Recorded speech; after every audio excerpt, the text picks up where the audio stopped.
Wapendwa maaskofu mlioko, wapendwa wachungaji na mapadri, makasisi, wainjilisti na maparishwekers, waumini wote, mabibi na mabwana, tumsifu Yesu Kristo. Bwana Yesu asifiwe. Mwanakondoo ameshinda.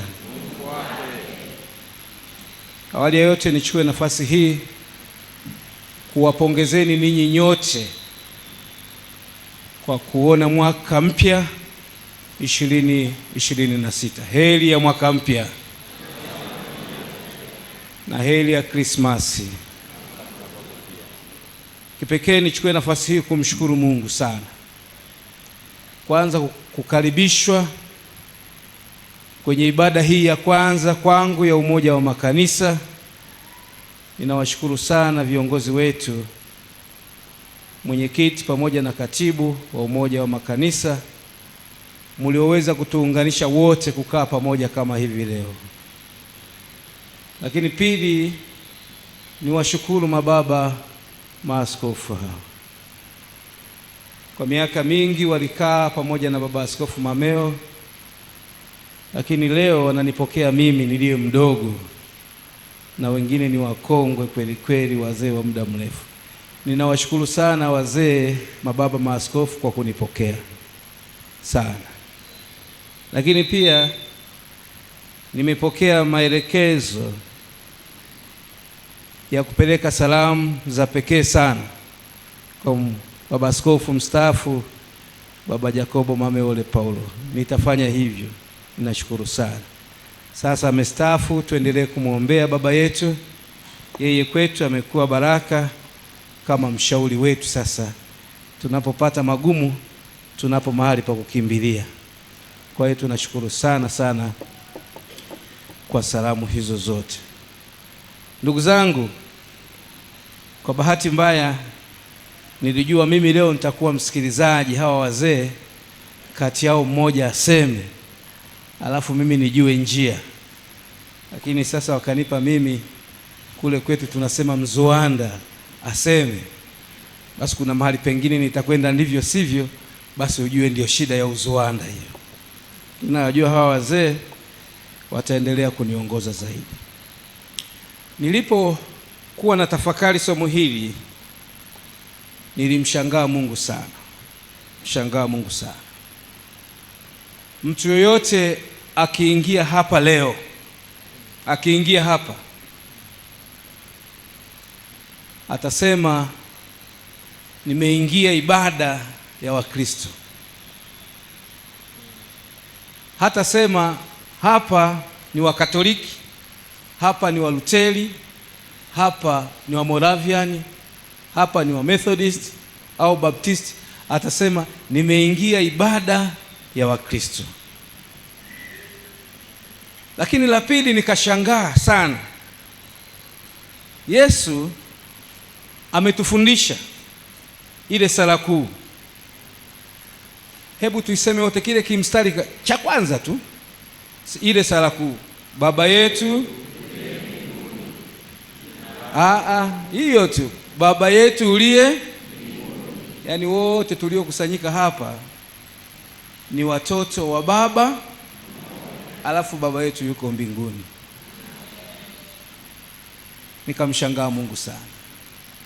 Kumbe sisi leo tumekusanyika hapa kama familia moja ya Mungu. Ni familia ambayo Mungu ameileta hapa duniani. Lakini familia hii kuna jambo kubwa sana linalotuunganisha. Na jambo hili, wote waliompokea wamefanyika kuwa watoto wa Mungu, ndio wale waliaminio jina lake. Kwa hiyo kundi hili ni kundi la watoto wa Mungu, tena kundi ambalo linamwamini huyu Yesu ambaye tuliazimisha kuzaliwa kwake. Yeye ni mfalme wa amani, Bwana mwenye nguvu ametuunganisha. Ametuunganisha watu wote wa makabila yote, wa madhehebu yote. Wote mbele za Mungu tunaitwa ni wana wa Mungu. Na mimi nimeyapenda sana maneno haya. Katika nyaraka za Mtume Paulo sura ya 1 mstari wa 10, sura ya 10 mstari wa 17, anasema mkate ni mmoja, sisi tulio wengi tu mwili mmoja, kwa maana sisi twapokea sehemu ya ule ukate mmoja. Mkate unazungumziwa hapa ni Kristo mwenyewe. Haijalishi ni wadhehebu gani, taifa gani, kabila gani, lakini wanaomwamini Yesu, hao ndio wana wa Mungu, ndio wana wa Mungu. Kwa hiyo Yesu ameondoa tofauti zetu za kiibada, lakini ametuunganisha katika imani moja ndani ya Yesu Kristo. Tumeunganishwa kuwa familia moja ndani ya Yesu Kristo. Na ndio maana leo tunakaa pamoja. Kukaa kwetu pamoja ndiyo furaha ya Mungu huko mbinguni. Katika maneno tuliyoyasoma, Daudi anatufundisha jambo kubwa, furaha ya Mungu. Anasema, tazama jinsi ilivyo vyema ndugu kukaa pamoja kwa umoja. Umoja huu asili yake ni Mungu, na kwa sababu ametuunganisha, anataka kanisa la Mungu tubebe habari njema, na ndiyo aliyoagiza wanafunzi wake.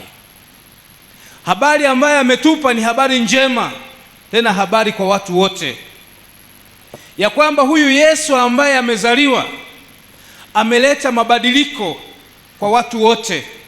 Mahali penye giza akaleta nuru, mahali pasipokuwa na amani ameleta amani, ili watu wakae pamoja. Na sifa mojawapo ya kukaa pamoja ni mahali penye amani, na Yesu hapo anapapenda sana. Hivi tunavyokaa hapa, Yesu huko mbinguni wanafurahi na malaika wa Mungu wanafurahi. Kwa hiyo ni jambo ambalo Mungu anafurahishwa nalo. Mungu anasema umoja ni alama ya kukubaliana. Kukubaliana. Tena hata maneno ya Amosi 3:3 anasema maneno mazuri.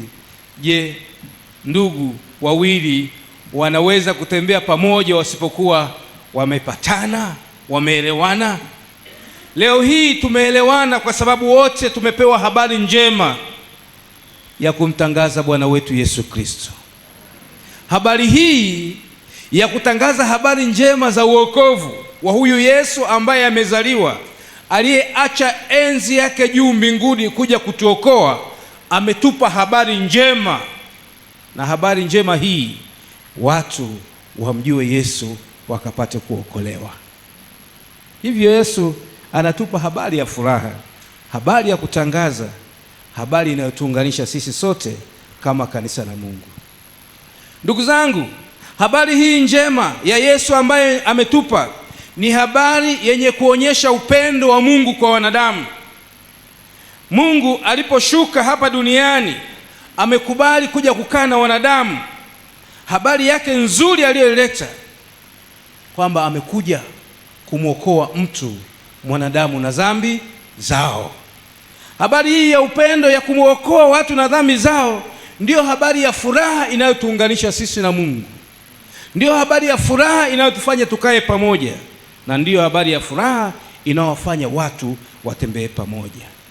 Tena huyu Yesu ambaye amekuja, Biblia inasema ni Bwana wa amani, ameleta amani, amani kwa watu wote.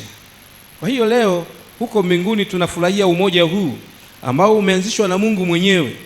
Ni umoja wenye baraka zaidi. Ndugu zangu wa Kristo wenzangu ambao tumekusanyika hapa, tunahitaji umoja wa familia. Familia ikiwa na umoja, baba na mama wakiwa pamoja, watakuwa na familia nzuri sana. familia ambayo itamjua Mungu, familia ambayo yenye amani, familia yenye kujenga, familia bora na yenye maadili mbele za Mungu. Lakini kama baba na mama ndani hawana umoja, familia inakuwa ngumu sana, ngumu sana. Familia inaweza kugawanyika kwa sababu ya baba na mama, lakini Yesu anatuletea umoja, anatuletea umoja. Umoja huu uanzie kwa familia. Muda mwingine familia zetu zimegawanyika, tena watoto wametawanyika. Kuna watoto wa baba, kuna watoto wengine wa mama. Imekuwa ni hatari sana. Kila jambo likitokea baya, hili ni baba yako ndio kafanya, hili ni mama yako ndio kafanya. Mwisho wake familia inapasuka. Lakini kumbe Yesu anasema, Mungu anasema, tazama jinsi ilivyo vyema ndugu kukaa pamoja kwa umoja. Tunahitaji umoja wa kimadhehebu katika kuendeleza na kuimarisha huduma ya Injili, ya kuwapelekea watu habari njema, habari ya wokovu ambayo Yesu ameileta. Mungu hapendezwi na mgawanyiko. Jambo ambalo limefanyika leo ndilo kusudio la Mungu la kumweka mwanadamu hapa duniani. Haijalishi dhehebu uliokuwa nalo, Mungu anachotazama ni imani na tumaini uliokuwa nalo ndani ya Yesu Kristo. Imani hii ndiyo inayotuunganisha, inayotufanya sisi siku ya mwisho tukakae pamoja. Yesu katika Injili ya Yohana anasema, Injili ya Yohana sura ya 14, anasema, nimeenda kuandalia makao ili nilipo mimi nanyi muwepo. Kule mbinguni tutaenda kukaa nyumba moja, tena nyumba ambaye Baba ameiandaa, alafu Yesu mwenyewe anatukaribisha. Sasa nilikuwa naangalia, nimegombana na kaka yangu Ndugi hapa, alafu mbinguni wote tunaenda kukaa nyumba moja. Nitashangaa sana. Kumbe Mungu katika umoja huu anahitaji hali ya upendo, kupendana, hali ya kuheshimiana, hali ya kumjali mtu na utu wake. Ndio Mungu anachojali katika maisha. Ndugu zangu, umoja ni ushuhuda wa umoja wa kanisa katika kumtangaza Yesu Kristo aliye msingi wa umoja wa kanisa letu. Msingi wa umoja wetu unajengwa na Yesu, unajengwa na Yesu. Hivyo leo tunapokusanyika mahali hapa, ni ishara ya kwamba sisi sote ni wana wa Mungu, na umoja huu Mungu anapendezwa nao, kwa sababu ndio umoja wa pekee unaoimarisha imani yetu. Ndugu zangu, faida yetu ni nini? Faida ya umoja huu, umoja unaleta baraka sana. Ndugu zangu, Wakristo wenzangu, umoja unaleta furaha. Umoja unatufanya tuwe ndugu. Umoja unatufanya tuheshimiane. Lakini umoja huu unatufanya tupendane kama ndugu. Sisi tuna wimbo mmoja unasema, ndugu yangu ni nani? Kumbe ndugu ni kila wa Yesu. Kila anayemwamini Yesu amekuwa ni ndugu yangu. Leo mahali popote utakapokwenda, ukimkuta mtu wa taifa lolote na wa kabila lolote anamwamini Yesu, huyu amekuwa ndugu, tena anakukaribisha kwa furaha. Sema, mtu wa Mungu, karibu, wewe ni ndugu yangu, wewe ni ndugu yangu. Anakukaribisha kwa upendo, kwa sababu wewe ni mwana wa Mungu, unaye Yesu ndani ya maisha yako. Lakini ndugu zangu, mahali penye umoja pana amani. Amani. Mahali penye umoja pana haki inafanyika. Mahali penye umoja pana kuheshimiana. Na mahali penye umoja watu wamekubali kwenda pamoja. Kwenda pamoja. Ndio maana umoja upo. Na ndio maana sisi wanaume kwa kweli kwenye umoja tumekuwa muda mwingine tuko nyuma. Wamama wana vikundi vingi kweli kweli. Yaani utashangaa, mama ana kikundi cha umoja wa wanawake, BA ana kikoba cha wanawake, yaani vikundi vingi vingi. Sasa ngoja upate shughuli kwako, alafu usikie wamama wanavyokusanyika. Mimi na mama fulani ni mwanachama wa chama chetu, mimi umoja. Lakini tunahitaji kuwa umoja wa watu wote, na umoja huu mwenye kutuunganisha ni Yesu mwana wa Mungu ambaye ametuleta hapa duniani. Ndugu zangu, umoja ni wito, umoja ni ushuhuda, lakini umoja ni chanzo cha baraka. Mungu anafurahia mahali penye umoja, anaachilia baraka. Ni imani yangu kwamba katika mwaka huu wa 2026 tutaendeleza ushuhuda, umoja wa kumtangaza huyu Yesu ambaye ndani yake tunayo matendo mema, amani, upendo kwa watu wote bila ya kubaguana. Ndugu zangu, sisi waumini wote tumtegemee Mungu Mwenyezi, tudumishe umoja katikati ya kanisa la Mungu, tudumishe amani, haki na upendo uwe msingi wa maisha ya Wakristo wote. Lakini pia hata katika taifa letu hili la Tanzania tunahitaji sana tudumishe umoja wetu, tudumishe amani, tudumishe haki na upendo bila ya kubaguana, na ndicho Mungu anachokipenda. Hata tunamkumbuka sana mzee wetu, baba wa taifa, Mwalimu Nyerere. Ametuunganisha sisi sote, tena tunazungumza lugha moja. Amefanya jambo kubwa sana. Na Yesu ametuunganisha sisi, tumekuwa familia moja, tunaenda kukaa nyumba moja, na baba yetu ni mmoja ambaye ni Mungu aliyetuunganisha kupitia Bwana wetu Yesu Kristo. Hivyo tumwombe Mungu kwa viongozi wote, iwe wa dini, iwe wa serikali na waumini kwa ujumla wake wote, kuwa walinzi wa amani katika taifa letu. Tuitunze amani yetu, tuitunze. Lakini Mungu anatutaka kama taifa, kama kanisa, tushikamane kama taifa moja la Mungu, na kwa njia hiyo tunaweza tukaa pamoja. Tazama jinsi ilivyo vyema ndugu kukaa pamoja kwa umoja. Kumbe Mungu anafurahishwa sana na jambo hili, jambo ambalo linatuunganisha.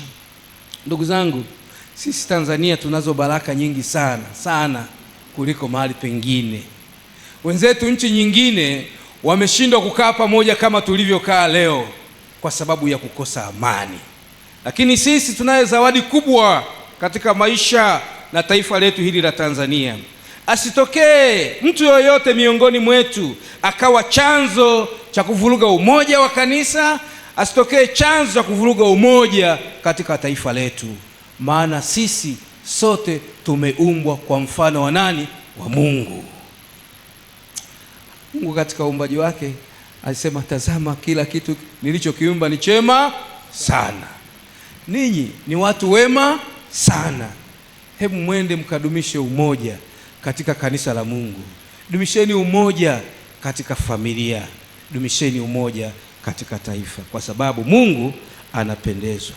Kule mbinguni, ukisoma kitabu kile cha Ufunuo 7, kulikuwa na jeshi kubwa sana, kundi kubwa la watu wa kila kabila, kila taifa. Kazi kubwa walikuwa wanaifanya ni kuimba. Leo hapa tumeshuhudia vipawa mbalimbali, watu wakiimba. Kumbe umoja huu unatuunganisha tukaimbe kule mbinguni pamoja na watu wote. Na wimbo ule haleluya kuu ni wimbo utakao tuleta pamoja. Bwana asifiwe sana. Ukimwangalia mwenzako, muone kwamba ameumbwa kwa mfano wa Mungu. Anapaswa kuheshimiwa, anapaswa kupendwa, anapaswa kupewa haki yake. Usimdharau mtu awaye yoyote. Umoja utavunjika mahali penye dharau. Ukimdharau mwingine, umoja unavunjika. Ukimheshimu mtu atakuona wewe ni wa thamani sana. ndugu yangu nani? Ndugu yangu ni kila wa Yesu. Anayemwamini Yesu amekuwa ndugu yangu, na Mungu ametuunganisha. Leo tunakaa pamoja na Baba Askofu Msimbe, sisi ni ndugu. Tena yeye ni wa hapa. Leo nakaa pamoja na Baba Askofu Siaba wa kule milimani kule, tunakaa pamoja, alafu tunakula pamoja. Sasa mwisho nimalizie maneno ya Ufunuo, yale Ufunuo ile sura ya 3 mstari wa 20. Yesu anasema, tazama na simama mlangoni na bisha, mtu yoyote akisikia sauti yangu na kufungua mlango, nitaingia kwake, nami nitakula pamoja naye na yeye pamoja nami. Yesu anatamani kanisa la Mungu kukaa pamoja, kula pamoja kama familia ya Mungu tunaokwenda mbinguni. Niwatakieni ninyi nyote amani itokaye kwake Mungu Baba, Mwana na Roho Mtakatifu. Amen.